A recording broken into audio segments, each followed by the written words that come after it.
우리는 어제 로마서 10장 17절까지를 보았습니다.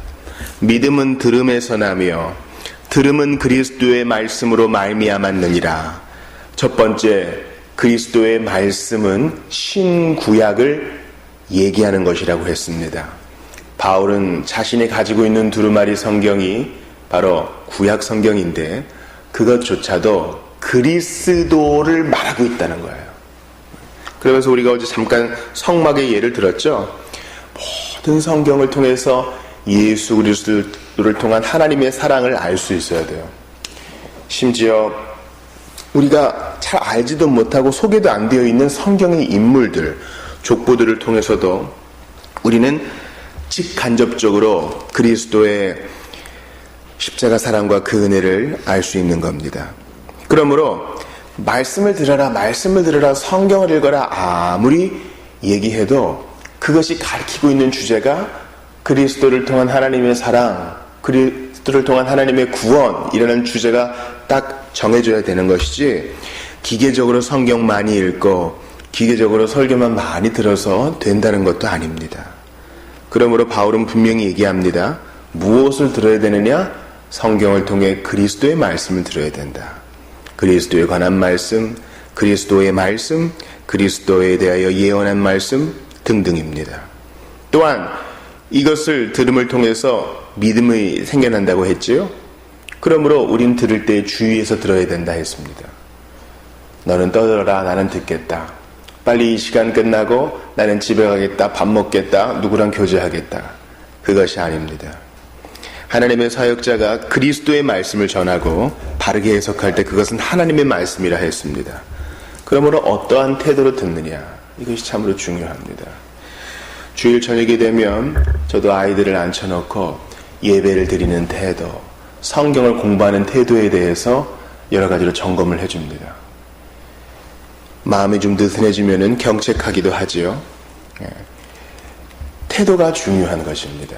하나님께서 직접 오셔서 말씀하시는 것처럼 그런 경외하는 태도로 들어야 한다고 칼빈 선생은 얘기한 적이 있습니다. 자, 이제 주님은 바울을 통하여서 유대인들은 성경을 통해서 그리스도의 말씀도 찾지 못했고 성경을 많이 보고 배운다고 해도 그 태도가 틀렸다. 그래서 이 복음의 중심축이 이방인들에게로 넘어갔다. 그 이야기를 하는 거예요. 자, 18절 보세요. 그러나 내가 말하노니 그들이 듣지 아니하였느냐. 그렇지 아니하니. 무슨 말이에요? 이 그들은 아브라함의 후손이요, 모세의 율법도 받아서 성막도 회막도 성전도 제사장도 왕도 선지자도 다 좋은 전통이라는 전통은 다 갖고 있는 자들이 듣지 않았느냐? 아니야. 정보가 있어. 그런데도 보세요. 그 소리가 온 땅에 퍼졌고 그 말씀이 땅끝까지 이르렀도다. 시편 19편 말씀을 인용한 것이거든요. 시편 19편에서는요. 하늘이 하나님의 영광을 선포하고 궁창이 그의 손으로 하신 일을 나타내는도다. 그러니까 온 자연 만물이 하나님에 대해 얘기하기 때문에 그들, 이스라엘 백성뿐 아니라 모든 유대인은 핑계 못해. 다시 한번 18절 보세요. 그들이 듣지 아니하였느냐? 아니야.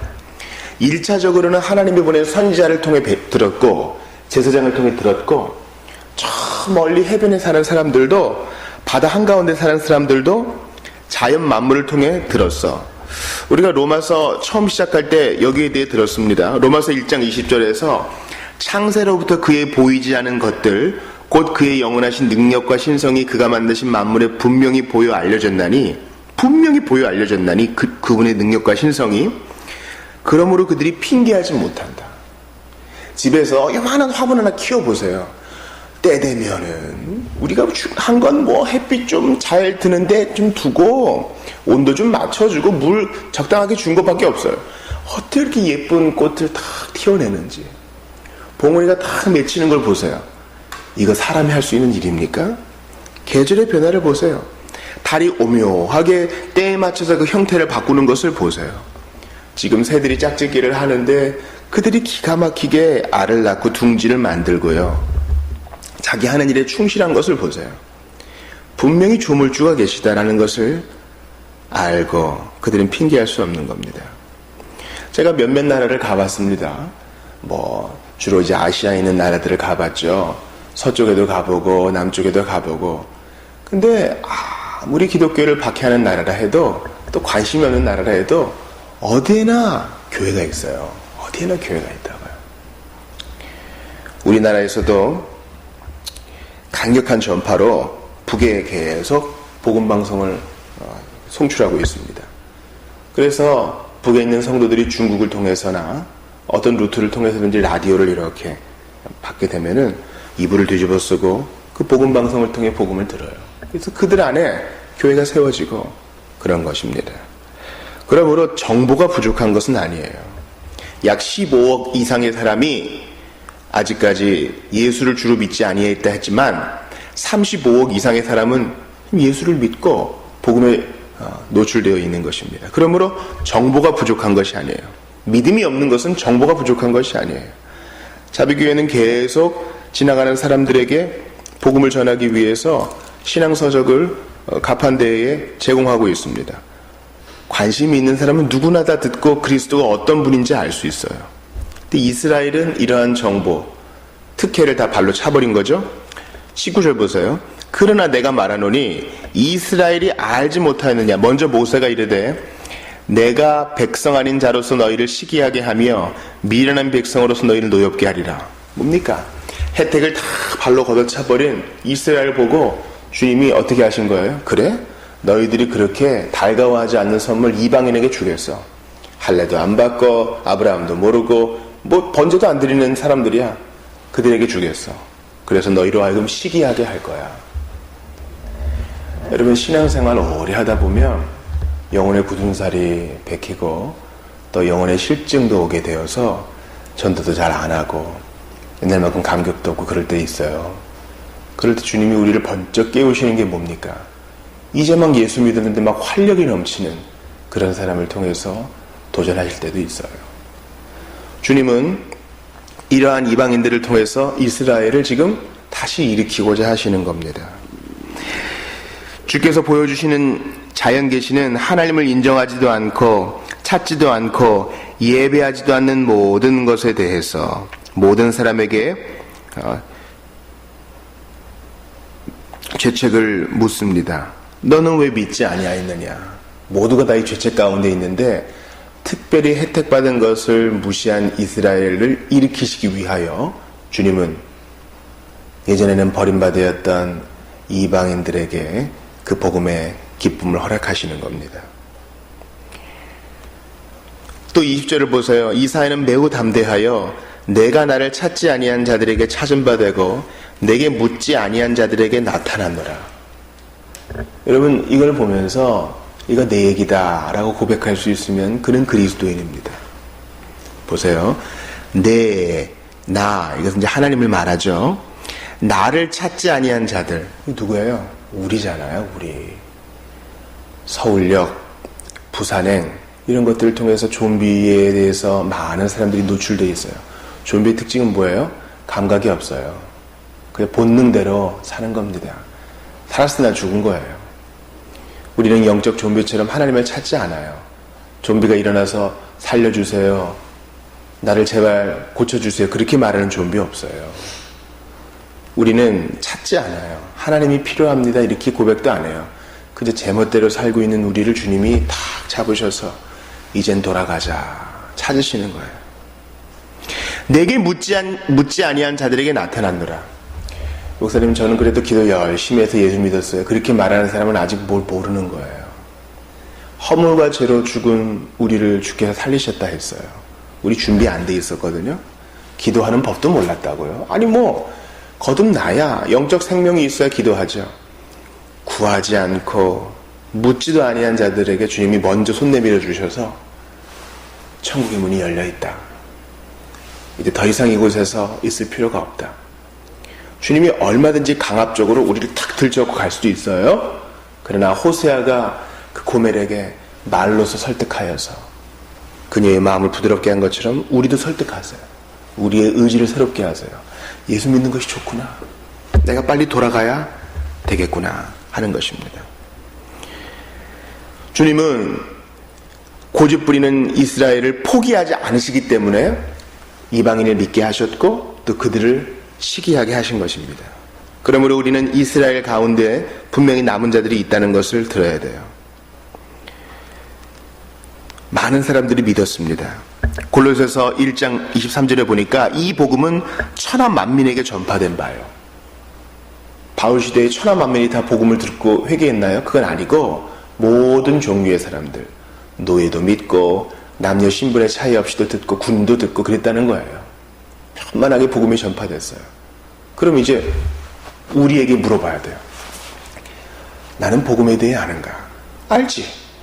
예수라는 사람이 와서 30살에 사역을 시작하여 30살에 죽기까지 인류를 위해서 죄사함의 복음을 증거하고 칭의의 복음을 증거하고 십자가에서 참 처참하게 죽었다지. 그게 나를 위한 것이다. 우리 이것을 알고 있습니다. 그러면 여기에 대해서 어떤 반응을 보이고 있나? 이거 한번 진지하게 생각해 봐야 돼요. 우리의 삶이 예수 안 믿는 사람과 전혀 다를 바 없다면 깊이 회개하고 다시 돌이켜야 하는 것입니다. 기억해야 됩니다. 이방인이나 유대인이나 하나님을 찾지 않고 구하지 않는 것은 마찬가지예요. 로마서 3장에서 뭐라고 얘기합니까? 의인은 없나니 하나도 없으며 깨닫는 자도 없고 하나님을 찾는 자도 없고 다 치우쳐 함께 무익하게 되고 선을 행하는 자는 없나니 하나도 없다. 하나도 없다 그래요. 우리가 그런 사람이었어요. 그런데 20절, 오늘 본문의 20절을 보세요. 이사야가 얘기한 거, 내가 나를 찾지 아니한 자들에게 찾은 바 되고 내게 묻지 아니한 자들에게 나타났노라. 주님이 이런 은혜를 주시니 우리는 덥석 그 손을 잡고 예수 그리스도를 의지해야 되는 것입니다. 처음부터 끝까지 하나님께 영광인 것이에요. 그런데 이걸 알지 못하고 반응을 안 보이는 유대인들이 있어요. 그리고 유대인 같은 사람이 지금도 있어요. 교회 안에 앉아있지만 주일 예배를 드리지만 그저 그렇게 사는 사람들이 있는 것이에요. 어제 자정이 되기까지 미국과 한국에 있는 목사님들과 컨퍼런스를 가졌습니다. 우리가 불가항력적인 은혜를 배웠거든요. 우리가 이제 믿는 교리 중에 저항할 수 없는 은혜라는 교리가 있어요. 그런데 실제로 이 교리를 받는 사람들의 태도는 어떠한가? 그것에 대해서 나누면서 여러 고민에 빠졌습니다. 많은 성도들이 기도해야 된다는 걸 알아요. 근데 실제로 잘 안 합니다. 그리고 반복적인 기도를 하고 기도가 좀 갱신되지 못해요. 그리고 기도하는 시간을 두려워합니다. 왜냐하면 솔직히 말해서 기도가 지루하기 때문이에요. 많은 성도들이 성경을 일독하지 못했어요. 성경 일독해야 천국 가다 그런 거 아니지만 모든 성경을 사랑해야 그것이 영적 성장과 성숙에 도움이 되는데 그거 안 하거든요. 왜 성경을 안 읽는가? 성경이 지루한 거예요. 솔직히 말해서. 너 왜 성경 공부 시간에 이렇게 태도가 안 좋으냐? 아이가 몸을 비비꼬면서 조금 지루해서요. 솔직한 겁니다. 그때 우리가 우리 자신을 돌아봐야 돼요. 내가 정말 거듭난 사람인가? 영적 생명이 내 안에 있는가? 그거 먼저 돌아봐야 되고, 나 분명히 예수 믿는데 왜 이런가? 그러한 태도를 점검해야 됩니다. 그리고 돌이켜야 돼요. 그렇게 하지 않으면 책망받는 이스라엘 사람과 진배 없는 것입니다. 그리고 고린도전서 1장 말씀을 늘 기억해야 됩니다. 너희를 부르심을 보라. 하나님께서 세상의 미련한 것들을 택하사 지혜 있는 자들을 부끄럽게 하려 하시고 세상의 약한 것들을 택하사 강한 것들을 부끄럽게 하려 하시며 하나님께서 세상의 천한 것들과 멸시받는 것들과 없는 것들을 택하사 있는 것들을 폐하려 하시나니 이는 아무 육체도 하나님 앞에서 자랑하지 못하게 하려 하십니다. 그렇습니다.